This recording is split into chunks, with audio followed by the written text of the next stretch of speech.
Hello everyone, welcome to this series on the history of English literature. And in this video, we are going to discuss Restoration tragedy in the period of John Dryden. Introduction. The period following restoration of Charles II to the English throne in 1660 was marked by a significant revival in theatrical activity. While the era is more commonly associated with flourishing of comedy, it also saw the development of a distinctive form of tragic drama known as the Restoration tragedy. This genre, particularly in its early stages, was heavily influenced by the heroic play, a style of drama characterized by its grandiose themes, idealized characters, and elaborate rhetoric. The heroic play and its influence. The heroic play, which dominated the tragic stage in the first 2 decades after the Restoration, was a form introduced by Sir William Davenant and popularized by John Dryden.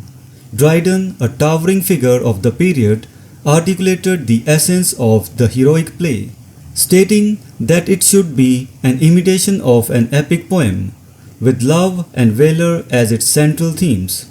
These plays often portrayed an impossibly idealistic love that conflicted with a rigid sense of honor, leading to exaggerated emotions and grand declarations.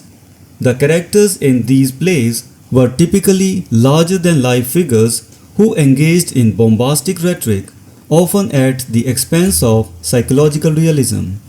The heroic play was greatly influenced by contemporary French drama, particularly the works of Pierre Corneille and Jean Racine, as well as French prose romances. The influence of earlier English drama, especially the romantic plays of Beaumont and Fletcher and the violent tragedies of Webster, Marston and Ford, was also evident.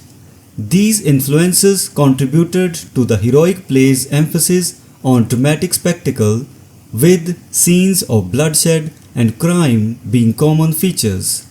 The transition from rhyme to blank verse. Initially, heroic plays were written in rhymed couplets, a practice that reflected the influence of French classical drama. However, by around 1680, there was a noticeable shift toward the use of blank verse, which had been the dominant form in English tragedy since the time of Shakespeare. Despite this shift, the heroic themes and the grandiose style of the earlier plays persisted. The transition to blank verse allowed for greater flexibility and subtlety in expression, leading to a more nuanced exploration of tragic themes. The rise of the pathetic in tragedy. As the Restoration period progressed, there was a gradual shift in tragic drama towards a more emotional and sentimental style, often referred to as the pathetic mode. This shift is most clearly seen in the works of Thomas Otway, whose tragedies introduced a strong element of pathos. Otway's plays such as The Orphan 1680 and Venice Preserved 1682 focused on the sufferings of ordinary individuals, moving away from the heroic ideals of earlier tragedies. His works are marked by a deep emotional intensity which contrasted sharply with bombastic rhetoric of the heroic plays. Adaptations and reinterpretations of Shakespeare. The Restoration period also saw numerous adaptations of plays from the Elizabethan and Jacobean eras, particularly those of Shakespeare. These adaptations often involved significant alterations to the original texts, reflecting the tastes and sensibilities of the Restoration audience. One of the most infamous examples is Newham Tate's adaptation of King Lear, in which the tragic ending is replaced with a happy one. Such adaptations were common as playwrights sought to make older plays more palatable to contemporary tastes, often at the cost of the original work's integrity. Notable tragedians of the Restoration period. While the Restoration is more renowned for its comedies, A few tragedians made significant contributions to the era's dramatic landscape. Thomas Otway stands out as the most accomplished tragedian of the period, his works representing the pinnacle of the pathetic tragedy.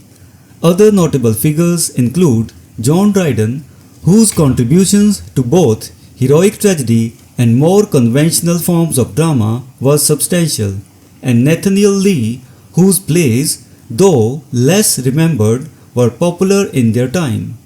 Conclusion: Restoration tragedy, while not as prolific or influential as Restoration comedy, represents a distinct and important chapter in the history of English drama.